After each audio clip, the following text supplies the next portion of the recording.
হচ্ছে কি গাছ, এটা বেগুন গাছ না, বেগুন গাছ, বড় বেগুন, মানে বড় বড় হচ্ছে বেগুন গুলো আছে ওইটা। এটা হচ্ছে টমেটো, ঠিক আছে, এখন পর্যন্ত ছোট, অনেকগুলা টমেটো হয়েছে।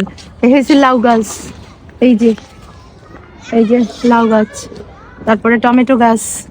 হ্যাঁ, এদিকে আসো, এটা আমার একটা ভাইয়ের বাসা, ঠিক আছে, ওনরা ছাদে এটা এই যে বাগান করছে ছাদে, দেখো সবাই কিভাবে টমেটো হয়েছে, অনেকগুলো টমেটো হয়েছে, এই যে অনেক। হ্যাঁ, মরিচ হয়েছে, এই যে মরিচ হয় নাই, মরিচ গাছ, ও মরিচও হয়েছে, এই যে তারপরে এই যে মরিচ গাছ লাগাইছে। এগুলো হচ্ছে কি জিওটেক না? জিওটেক, হ্যাঁ, জিওটেক ব্যাগে লাগাইছে, এটা আসলে ক্যারি করার জন্য ভালো, যে দুই সাইডে ধরনী আছে। আর হচ্ছে এই যে উপরে এইটা দিয়ে দিছে, নেট দিয়ে দিছে, ওই যে গাছটা কিন্তু দারুণ হয়েছে, লাউ গাছ, অনেকগুলা লাউ হয়েছে। এই যে, তো আমি আসছি এই যে আমার একটা ভাইয়ের বাড়িতে, উনি আর কি বাড়িটা করতেছে। এটা কোন জায়গা জানো?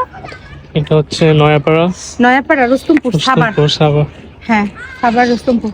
এই যে আমি শাড়ি পরেছি, ঠিক আছে, বিয়েতে আসছি, সেখান থেকে এখানে আসছি। তো গাছ ভালো লাগলো তাই শেয়ার করলাম। টাটা।